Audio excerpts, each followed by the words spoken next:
everybody. Thank you for joining me today. I am super excited to be here. So excited I had myself on mute. I can't believe the amazing forum that's been put together by Women Tech. This is outstanding. To have women from all over the globe in all personas coming together is beyond what I could have comprehended a few years ago. Imagine having women coming out of school all the way up to sea levels, all in one forum for 3 amazing days that we can access. Thank you so much for putting this on, and I'm honored to be part of it. And thank you for showing up. I'm in tech, and I know how busy it can be. To take time out for things that are important to us is what helps make us lead with our heart. So thank you for being here. I'm going to start by taking you on a little bit of a journey. So I want you to think way back, way back to when you were like 4 or 5 years old. And you're playing in the schoolyard and you're going down the slide and you hit the bottom. And it's like, oh, that was so fun. And then some boy comes and spits on your face. You don't know what to do. You're beside yourself. So you get up and you give him a little kick in his butt. Then you get in trouble and you get sent home and you get on a timeout and your parents tell you that's not how good girls behave. Fast forward, you're in the playground and you're being bullied. You're what you perceive to be overweight. You look a little different than the other girls in your class. Your hair is a little darker, your facial features are different. Maybe you're a little bit rounder and voluptuous, which nowadays I quite love, by the way. All of these things are happening and you're starting to feel unworthy. You're starting to feel like you don't fit in. You're starting to question, why am I so different? One day you wake up and you're 9 years old and your father calls you to go to work with him. And you use all of that voluptuousness and that strength to throw bricks in a wheelbarrow and roll it into a bin. And you look over and your dad says, I'm proud of you. When that happens, all of a sudden you realize that your strength, your power is an important thing to keep you moving forward. So you just roll with it. Those feelings of unworthiness are still in the back of your mind though. So you cancel out anything that seems like vulnerability. You put on a tough act, you go to school and you make sure that everyone knows that you are a protector and you're going to take care of them. Well, my friends, that little girl was me. And at 7 years old, being a child of the world from a mixed ethnic background, being slightly different looking than other people, feeling a little overweight at the time, being bullied and made fun of. The only girl in a family of 4 boys, I learned to be tough. And I am happy that I was tough because that toughness got me to where I am today. But today's talk is more about unleashing the power of femininity in the workplace and in leadership. So if you'll bear with me, I'll continue my journey. But first, I'll tell you why you're listening to me today. So I'm going to pop in and out of SlideShare. I hope that's all good with you. And I'll just tell you a little bit about me. So my name is Tara Mishra. I'm a mother of a beautiful 21-year-old son. I like to jump out of airplanes, climb mountains, do all kinds of fun things. But I also am extremely passionate and I'm a big advocate for helping increase equality and diversity in the workplace and in our world. I truly believe that if we can show up with all of ourselves, our masculine and our feminine energy, all of our authenticity, which tends to be a buzzword nowadays, all of our empathy, then we can be the best leaders. And that will encourage those that we lead to do the same. And you don't have to be in a leadership position to do this. You can do this in your family, in your home, in your life, in the world, and at work. I also am on the board of IWB, Immigrant Women in Business. I do work with Bahas at the college, Conestoga College, to help young women in tech strive and get placement. And in my day job, the job that I love, I work at Talent as a regional vice president. How do I do all of this? Because I stepped into expansion and I decided that I didn't have to choose to be one thing. And if I brought all of myself to work and all of myself to my private life, I would have a more fulfilling life. So that's me in a nutshell. And I'd like to focus today on 3 key words that will help us go through the rest of the journey: authenticity, vulnerability, and empathy. And the reason why is because I believe it starts with authenticity. If we're able to show up and be ourselves and not just emulate what we're seeing around us, we will be able to truly claim our power. And that will lead to us being more vulnerable, to feel comfortable to share at work what we're actually going through, to tell people the truth about what's going on inside, to prevent burnout, and to prevent us from dropping out of tech. And if we do that, then we will walk with empathy to understand the stories of others, to appreciate how we're the same, but to also respect their differences. Because their differences, it's not only to make us feel good, it actually increases productivity by at least 14%. So we're talking about making more money and being happier. What more could we ask for? Well, when we talk about diversity and we talk about being a woman, I want to acknowledge, for today's purpose of conversation, I am focusing on the feminine energy. So regardless of if you identify as a woman, as they, even as a man, I am today, for the purpose of this talk, just going to use feminine energy to talk about the type of energy that I think I was leaving behind. So if you look at this particular graph I have, you'll see the domination, you'll see oppression, and you'll see when you're rising above it. And what's interesting is we're not only women, we have several other things that lie below the surface that make us who we are. When I say I'm a child of the world, it's because my father's Indian, my mother's Irish, Scottish, French. We come from the Caribbean. So there is such a mix within me that I can't pick one thing. So by looking at this, we understand where some of the cultural biases come from.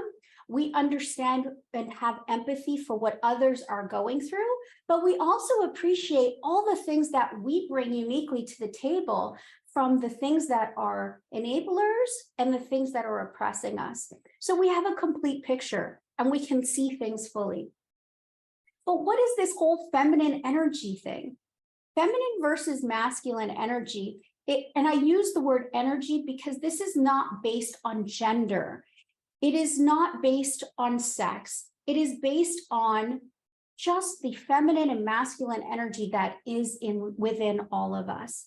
So if we look at the masculine, it's very logic-based, and it's certainly needed. It's very strong, like I talked that I had to be when I was younger, very goal-orientated and focused, and it's direct. And it is always about conquering and achieving and going out and being that competitive winner. Yes, women have it too. And then the feminine is that more intuitive. I like to call it our heart space. It's more emotional, which emotions can be very good in leadership, by the way. It's creative and it cares about people. It's nurturing and it's subtle and it's vulnerable. So when we think about the masculine and the feminine qualities, how do we bring all of that? I realized that when I started to build my tech career, which I've been in for almost 20 years from the ground up, I was showing up like what I saw around me. And what I saw around me was predominantly males and predominantly white males. Now, my mentor who helped me get into tech was a white male, and he was a supporter and an ally. And ladies, we can't do this without those allies. But these allies can help us if we understand within ourselves what we are trying to present and project out to the world. So I was always tough. I was drinking scotch with the boys. I was hanging out. I was working my, let's say, my butt off to try and move things forward. And it was working. I was doing wonderfully well.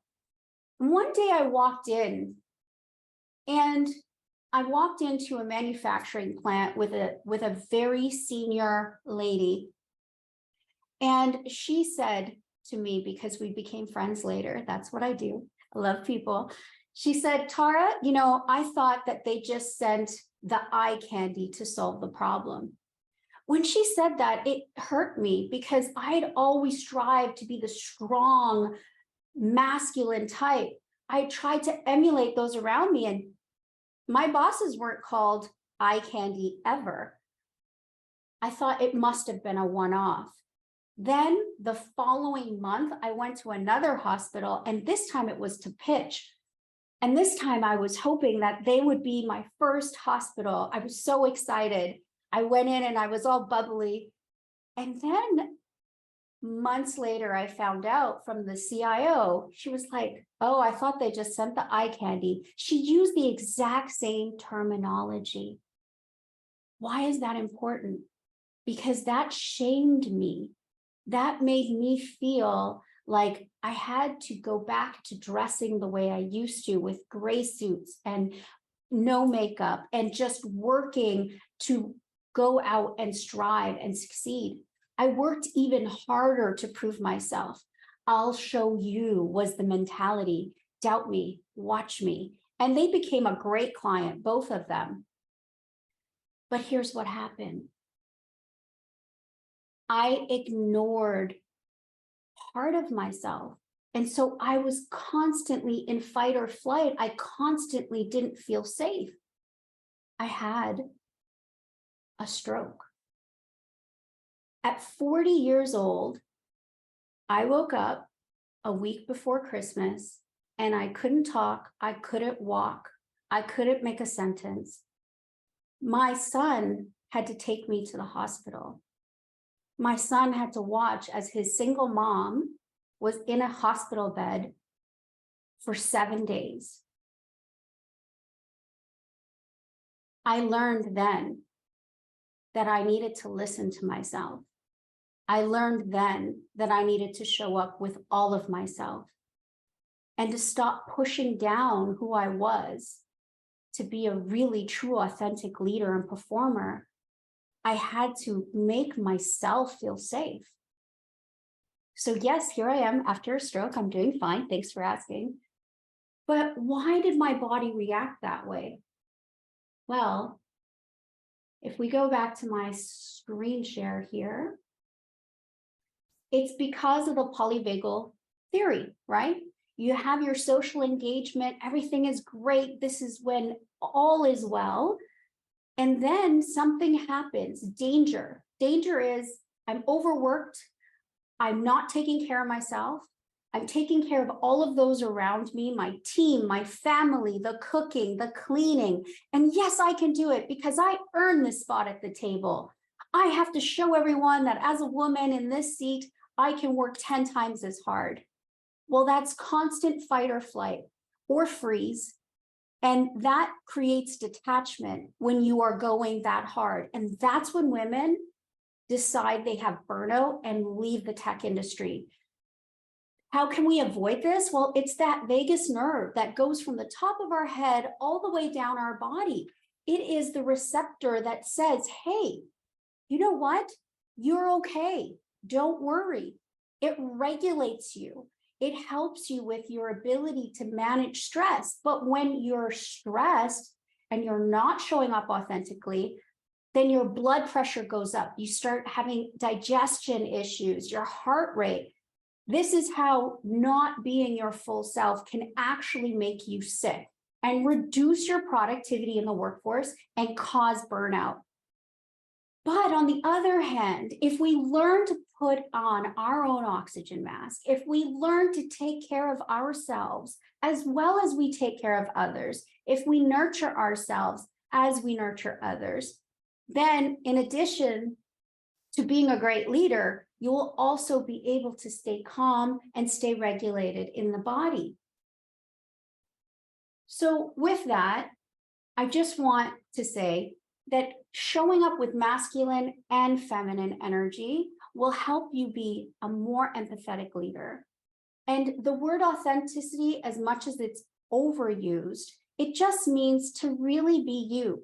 Because if diversity is going to increase our productivity by 14%, imagine if we allowed all races, creeds, people into the room with their diverse views instead of pushing down the views of the majority. Because I'll tell you, many of us don't even realize we're wearing those biased glasses. We don't realize because it was programmed back when we were 7 through till now. It was programmed into us to be tough, to be competitive. Now, today, I decide I'm going to be collaborative. I tell that little girl that she was worth it and she was perfect just the way she was.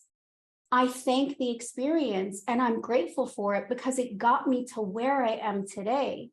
But for the next chapter of my journey as an RVP at Talent and as an advocate for women out there in the world, and with trying to be a great mom, being a great mom to my son, I remind myself that I need to show up with all of me. I need to show up with my feminine gifts if I'm going to change the conversation.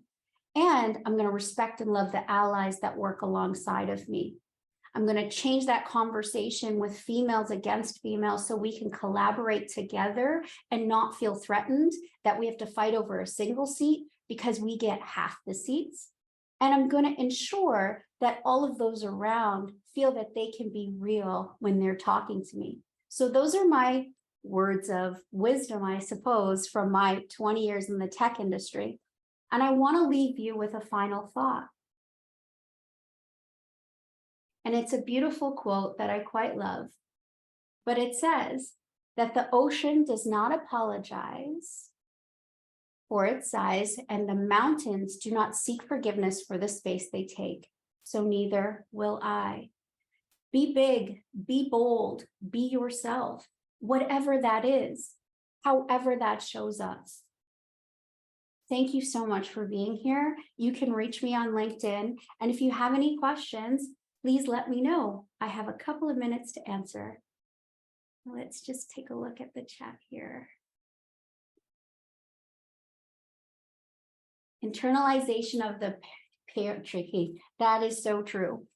Yes. And it's not about turning it around either. I think it's about identifying. As I said, many of us women don't even realize that we were doing that. We just feel like we're driven and we need to be to get to the top. And if men and women came together in a more understanding way as to how they naturally operate, I think we would be in a better state. And secretly, I do have a mission, and it's to try and change the world by bringing diversity into the picture. So thanks for joining me today. It's been wonderful to have all of you. Thanks so much for watching. Subscribe and follow me. And also, if you want some other content, hit me up on Tara Mishral Speaks on Instagram, or join my inner circle at taramishral.com. You will be the first to receive new content when it drops, as well as the first to get the Women's Spotlight. Learn about other amazing women in our local community that are up to big things. Thanks again, with love and light. Until next time, guys.